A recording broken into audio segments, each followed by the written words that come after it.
Welcome to The Explainer.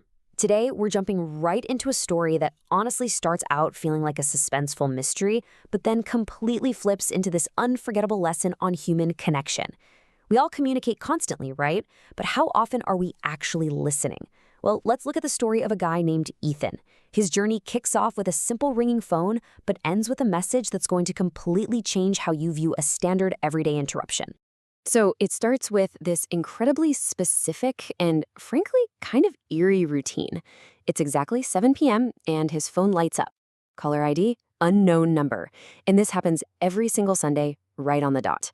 Now, look, we all get spam calls, right? But this was different. When Ethan answered expecting, a telemarketer or some robocall, there was zero voice on the other end. Just absolute heavy silence.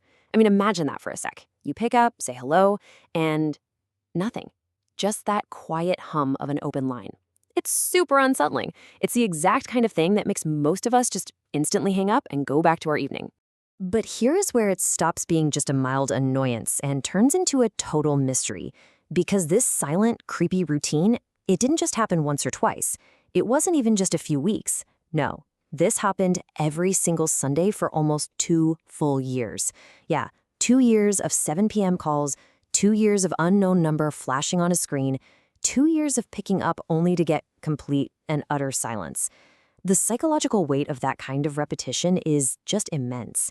It essentially became this bizarre fixture in Ethan's life, a silent appointment he kept every single weekend without ever knowing who was there or why they were even calling. Naturally, when something like this is happening to you, you're gonna talk about it, right? And the people around Ethan reacted exactly how society usually deals with the unknown.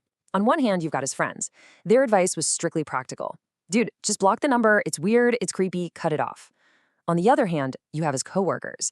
They just laughed it off. They dismissed the whole 2-year saga as this elaborate, highly dedicated prank. And both of these reactions make total sense. They perfectly represent our default mechanisms for dealing with weird disruptions. We either build a wall to block it out entirely, or we use humor to just brush it off. Okay, let's dive into this because this is the psychological hook where the story gets really fascinating. Why didn't he just block it? Despite his friends telling him to and his coworkers laughing about it, Ethan absolutely refused to block this silent caller. For some completely inexplicable reason, he just kept answering, week after week, month after month.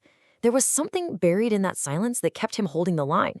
Like, was it just sheer curiosity? Or was it some intuitive gut feeling that someone on the other end actually needed him to be there?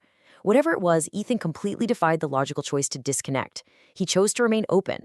Then, one Sunday, after nearly 2 years of this exact same routine, curiosity finally won. Instead of answering with his usual, confused hello, Ethan completely flipped the script. He picked up the phone and just quietly whispered 3 words into the silence. I'm listening.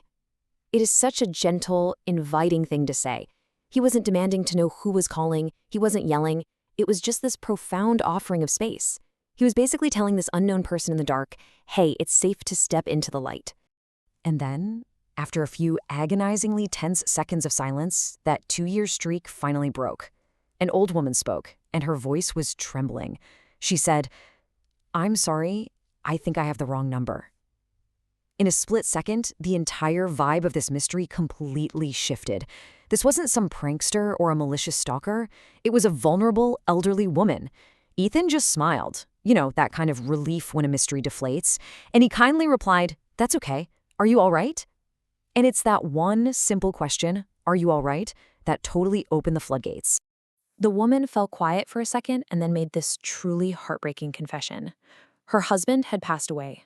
And get this, he had passed away exactly 2 years ago.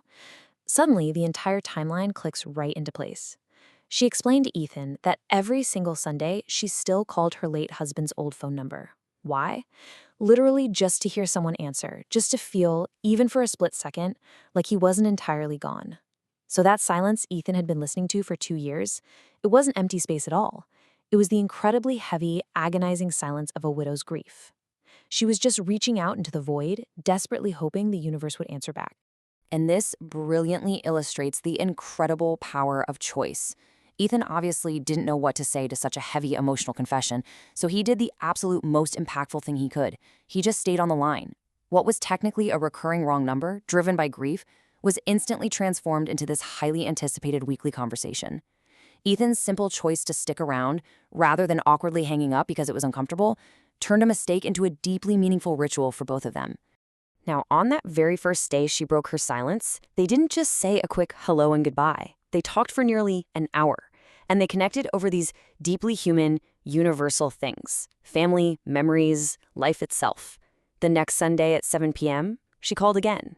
And the Sunday after that, they actually forged this genuine bond. It was like they built a bridge between two completely different lives, connected by absolutely nothing but a reassigned phone number and a simple willingness to talk to each other.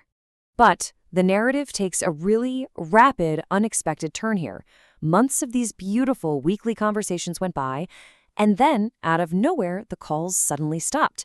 7 p.m. came, 7 p.m. went. No ring. Ethan was actually left feeling strangely empty, which really goes to show just how much this stranger had come to mean to him. Well, a full week later, this silence was finally explained. A handwritten letter showed up in his mail. It had no return address, no phone number anywhere on it. But inside was a note that provided the final chapter to this incredible story. It was a simple but just incredibly moving note. She wrote, "Thank you for answering a stranger's call. You didn't just give me your time. You gave me the strength to keep living after losing the love of my life." Wow. And she ended it with, "I'll never forget your kindness." That was it. No name, no way to ever reach her back. It was just a final, incredibly graceful goodbye. The source actually notes that Ethan folded this unforgettable letter and put it right inside his wallet, carrying the literal weight of that interaction with him forever. So the crucial point is, that day, as he folded that piece of paper into his wallet, Ethan had this profound realization about the immense unseen impact we can have.